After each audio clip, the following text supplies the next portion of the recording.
While most of Nigeria's 2027 election coverage focuses on Lagos rallies and Abuja party conventions, almost nobody is talking about the real battlefield where some of the most consequential moves in this race are actually happening: Washington, D.C. Nigeria's own presidency has reportedly spent $9 million on a single American lobbying firm. Its leading opposition challenger has spent over $1 million on his own. And a sitting U.S. congressman has said on the record that both the White House and Congress will be watching exactly how this election unfolds. So here's the question this documentary is going to answer. Why has a Nigerian domestic election become important enough that American politicians, lobbyists, and even the U.S. military have all become active players in it?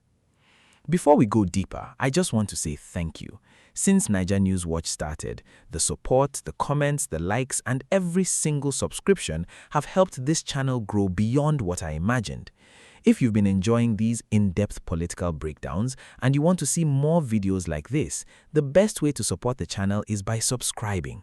It really motivates me to keep researching, digging deeper, and bringing you clear, fact-based analysis. Now, let's get into the story, because what happens next changes everything. Ngozi is a nurse at a small community health clinic outside Enugu, one of thousands of facilities across Nigeria that have relied for years on American-funded health programs to keep basic services running: HIV treatment, maternal health support, malaria prevention. She has watched over the past year as conversations in Washington about Nigeria's security situation started showing up in her own workplace in the form of anxious questions from colleagues about whether U.S. funding commitments might shrink if relations between the two countries keep souring. What exactly happened in plain terms? Over the past year, the relationship between Washington and Abuja has swung sharply.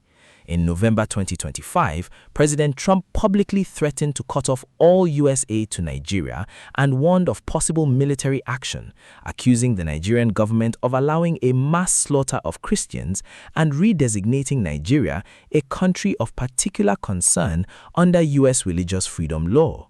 On December 25, 2025, the U.S. military carried out precision airstrikes on terrorist targets in Nigeria's northwest following security coordination between both governments. Who triggered this, and why is it surfacing now with such intensity?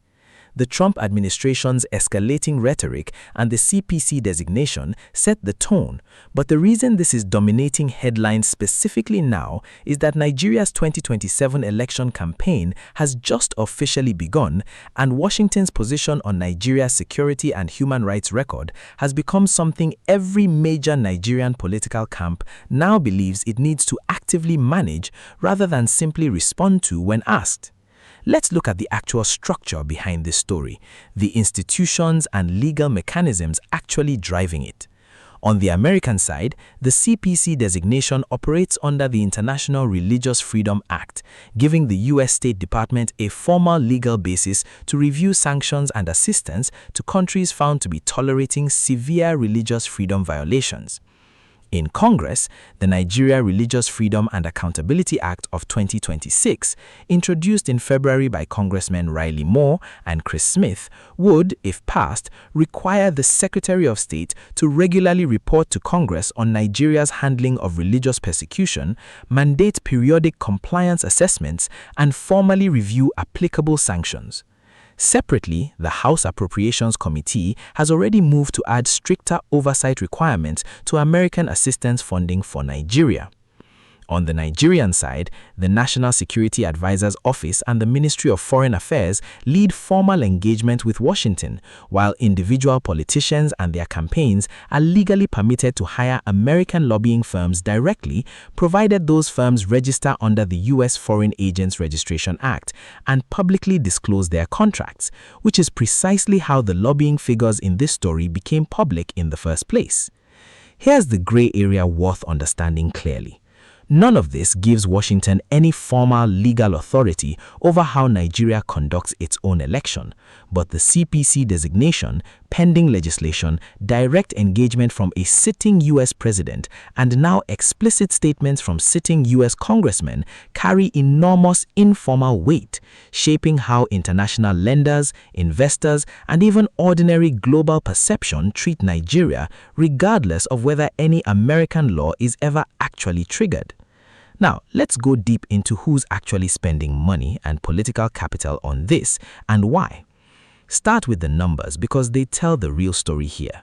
According to public disclosures filed under lobbying law, the Tinubu administration hired the DCI Group in December 2025 for a reported $9 million specifically to manage American outrage over the killings of Christians in Nigeria, followed a month later by a $900,000 contract with BGR Government Affairs.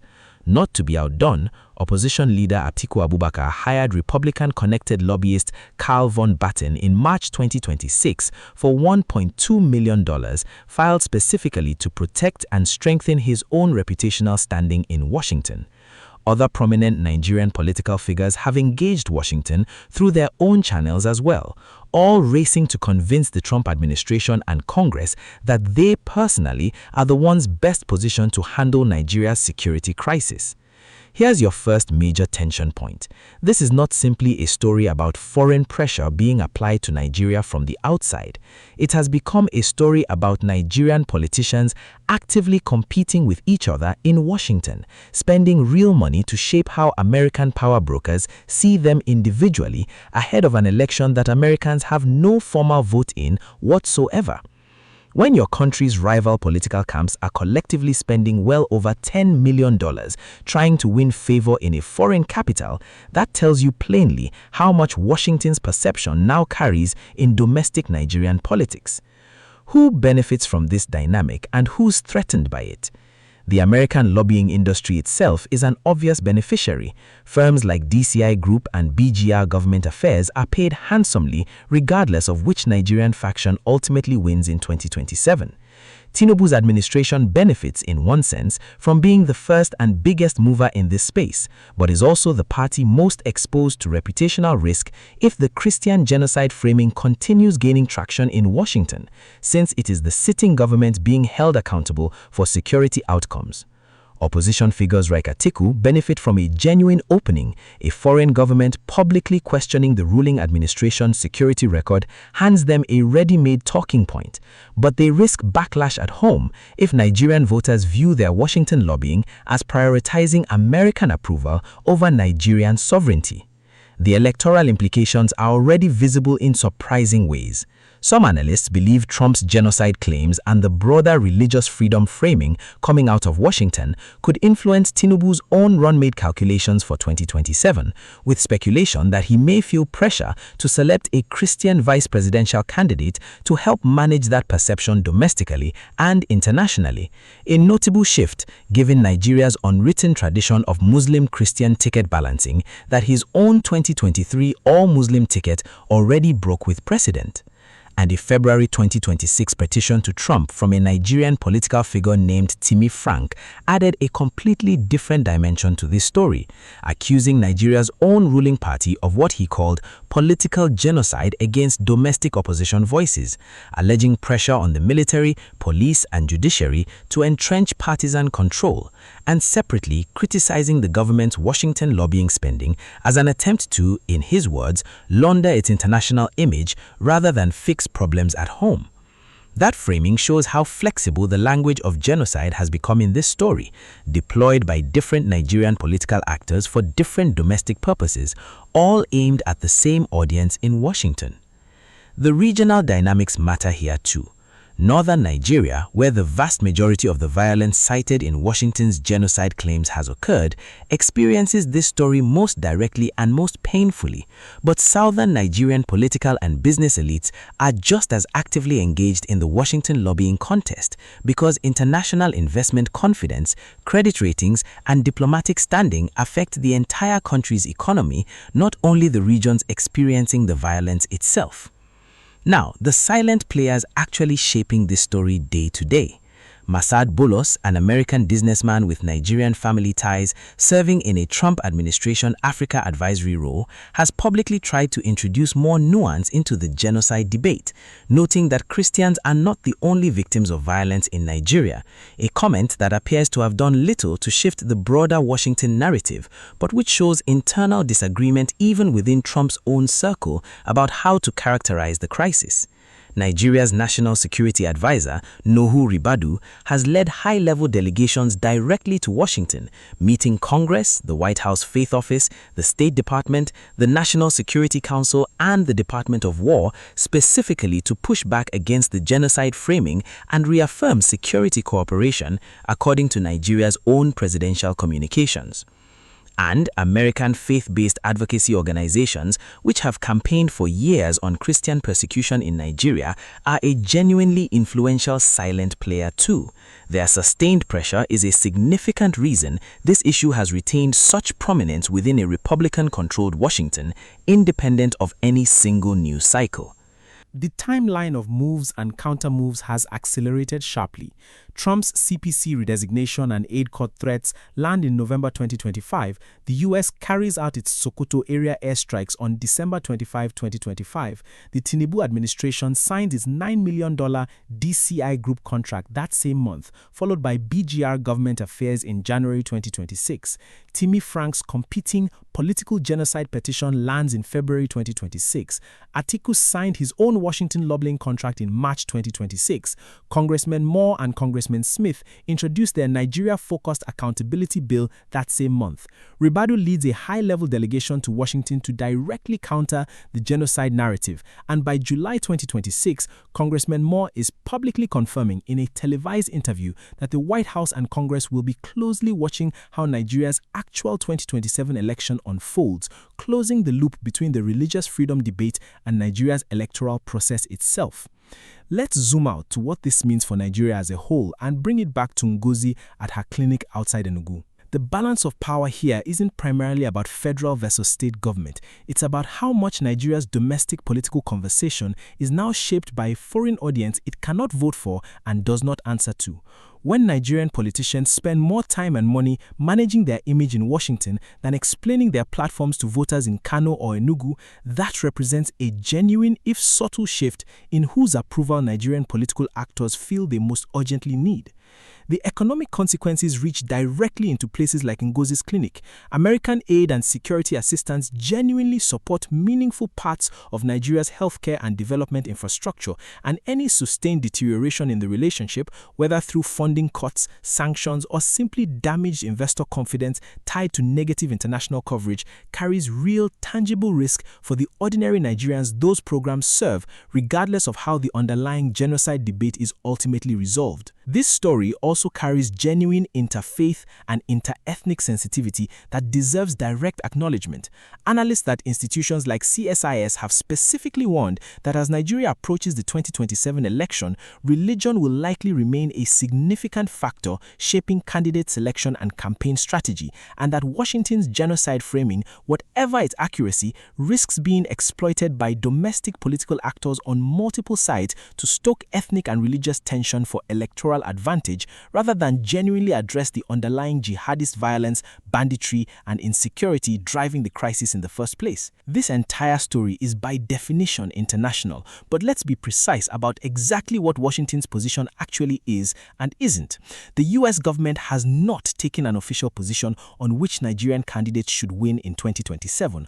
What it has done is establish through the CPC designation, pending congressional legislation, direct presidential rhetoric, and now explicit statements from sitting congressmen that it intends to closely scrutinize both Nigeria's human rights record and the conduct of the election itself. For Nigerians in the diaspora, particularly in the United States, this matters directly. American lawmakers actively engaging on Nigeria means diaspora advocacy, testimony, and organizing carry real potential influence on how this story develops in Washington, for better or for worse, depending on which narrative gains traction. This also connects to a genuinely global pattern worth naming honestly. Religious freedom and human rights designations have increasingly become tools through which major powers like the United States exert informal influence over the domestic politics of resource-rich or strategically important countries well beyond Nigeria specifically. Whether that influence is applied fairly, selectively, or with real regard for the underlying facts on the ground is a legitimate and ongoing debate, one Nigeria now finds itself squarely inside at the exact moment its own democratic process is under the most scrutiny it has faced in years. Let's steelman the skeptical view fairly before pressing further. The strongest counter-argument here is one Nigeria's own government has made directly and repeatedly to American officials. Framing this crisis purely as anti-Christian genocide oversimplifies a security emergency that has also killed and displaced large numbers of Muslim Nigerians and risks a foreign government making sweeping judgments about a complex domestic conflict it may not fully understand on the ground. Ribadu's delegation made exactly this case in Washington, and it is not on its face an unreasonable argument. Oversimplified international narratives genuinely can distort effective policy responses to genuinely complicated crises. Where that argument runs into difficulty, though, is in fully explaining away the scale and pattern of documented violence that first drew Americans' attention. Independent monitoring groups have recorded tens of thousands of deaths and abductions tied to extremist and bandit violence over recent years, and however contested the precise genocide label remains, the underlying human toll is not seriously disputed by anyone engaged in this debate in good faith. Dismissing Washington's concern entirely as foreign meddling risks looking to genuinely alarmed observers both in Nigeria and abroad like deflection rather than a serious answer. The other misconception worth correcting, this is not simply America versus Nigeria. As this documentary has shown, Nigerian political actors on multiple sides are actively courting, lobbying, and appealing to Washington for their own competing domestic purposes, meaning the international pressure campaign is, in significant part, being amplified and shaped by Nigerians themselves, not purely imposed from outside. So what should you actually watch for between now and January 16, 2027?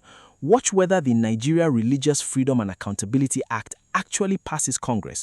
Congressman Moore has said directly that he believes it will, and if enacted, it would create binding, ongoing U.S. oversight of the relationship, regardless of who wins Nigeria's own election.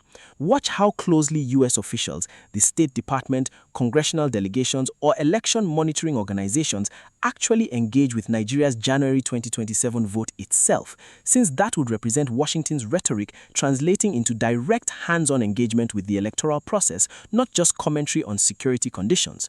Watch whether Tinubu's own running mate selection and the broader composition of major party tickets heading into 2027 shows any visible influence from this Washington pressure.